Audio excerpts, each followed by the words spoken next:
Assalamualaikum warahmatullahi wabarakatuh. Perkenalkan, nama saya Den Parera dengan NIM 1602204015, mahasiswa Desain Produk angkatan 2020. Pada kesempatan kali ini saya akan mempresentasikan tugas akhir saya dengan judul perancangan tas bagasi pendukung aktivitas berkendara pada komunitas Vespa. Kemudian ada daftar isi. Yang pertama ada pendahuluan, berisi latar belakang hingga sistem penulisan. Yang kedua ada kajian pustaka, berisi tentang kajian pembahasan mengenai Vespa, aktivitas berkendara, dan tas. Yang ketiga adalah metodologi, berisi proses pengumpulan data, metode perancangan, dan metode validasi. Yang keempat ada perancangan, berisi konsep perancangan, sketsa, dan desain akhir. Proses pendahuluan itu latar belakang. Perkembangan Vespa dari Piaggio sudah melalang buana ke seluruh dunia, termasuk Indonesia. Data dari Piaggio Indonesia sendiri menunjukkan bahwa lebih dari 40.000 orang di Indonesia menggunakan Vespa, membuat Indonesia menjadi pengguna Vespa terbanyak kedua di dunia setelah negara Italia. Salah satu aktivitas berkendara adalah touring dengan melakukan perjalanan jarak jauh ke luar kota, lintas provinsi atau lintas pulau yang dilakukan secara bersama-sama dengan anggota komunitas. Kemudian ada tas sebagai kompartemen utama tempat penyimpanan barang bawaan ketika berpergian jarak jauh maupun jarak dekat. Rumusan masalah dari perancangan ini yang pertama, perlunya perubahan desain pada tas bagasi dalam upaya mempermudah pengendara menggunakan tas bagasi. Yang kedua, pemilihan material yang optimal untuk perancangan tas bagasi dalam upaya meningkatkan daya tahan, tampilan, dan bobot tas. Tujuan perancangan dari penelitian ini adalah menghasilkan perancangan tas bagasi untuk mendukung aktivitas berkendara bagi pengendara Vespa sebagai penyimpanan tambahan dalam membawa barang. Yang kedua ada kajian pustaka, berisi tentang kutipan-kutipan yang saya pakai dalam perancangan kali ini.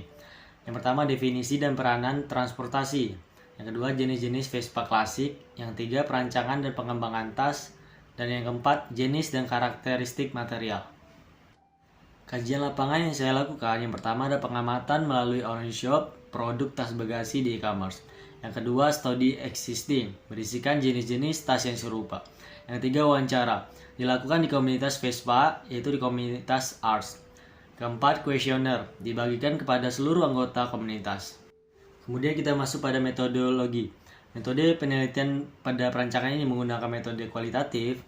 Metode perancangan menggunakan scamper, pengumpulan data menggunakan studi existing, wawancara, dan kuesioner. Untuk analisis datanya menggunakan induktif. Untuk metode perancangan menggunakan scamper dengan poin substitut pengganti, tas bagasi menggunakan material dari bahan polyester yang berkualitas, yang memiliki karakteristik water resistant, kuat, tahan lama, nyaman, dan sifat bahannya ringan. Nah, kemudian ada combine, menggabungkan konsep tas bagasi yang diletakkan di bagian depan Vespa dengan fungsi tas selempang atau sling bag. Yang ketiga ada adapt, proses penambahan kompartemen dan fitur dari produk yang sudah ada seperti penambahan buckle dan kompartemen botol air. Yang keempat modify, memodifikasi tas bagasi bisa dilipat menjadi dua agar dapat jadi sling bag medium dengan sistem pengunci velcro pada bagian belakang tas bagasi.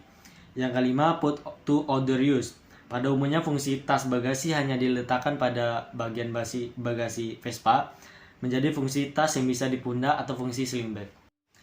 Kemudian kita masuk pada konsep perancangan. Yang pertama ada mind map dengan poin, fitur, model, user, fungsi, ukuran, warna, dan bahan. Kemudian ada mood board berisikan gambar-gambar yang akan menjadi acuan pada perancangan kali ini. Kemudian kita akan bahas yaitu TOR atau Term of Reference, berdasarkan aspek dari desain yang sudah ada pada bab sebelumnya. Yang pertama, tas bagasi dengan ukuran 37 x 4,5 x 22 cm dengan bahan material utama yaitu polyester. Tas bagasi memiliki beberapa kompartemen dengan dilengkapi dengan resleting untuk menyimpan barang bawaan seperti handphone, dompet, powerbank, earphone, dan botol air minum. Yang ketiga, tas bagasi memiliki sistem kunci berupa velcro pada bagian belakang tas. Tas bagasi memiliki ring terpasang pada tali webbing untuk mengatur panjang pendeknya tali sesuai keinginan pengguna ketika ingin memakai tas bagasi sebagai sling bag. Yang kelima, warna dari tas bagasi menggunakan warna netral yaitu warna hitam. Kemudian ada sketsa alternatif, yang pertama, sketsa alternatif yang kedua, dan sketsa alternatif yang ketiga. Kemudian dari 3 sketsa alternatif yang setelah dibuat, maka dipilih satu sketsa alternatif yang sesuai dengan perancangan kali ini. Setelah kita mendapatkan sketsa terpilih, maka kita harus membuat gambar teknik sebagai acuan ukuran produk yang akan dirancang. Berikut adalah final design dari tas bagasi yang telah kita rancang sebelumnya. Kemudian ada desain ketika tas bagasi dijadikan sling bag. Kemudian kita masuk ke kesimpulan. Dari perancangan tas bagasi ini, penulis mendapatkan pemecahan masalah yang telah diimplementasikan.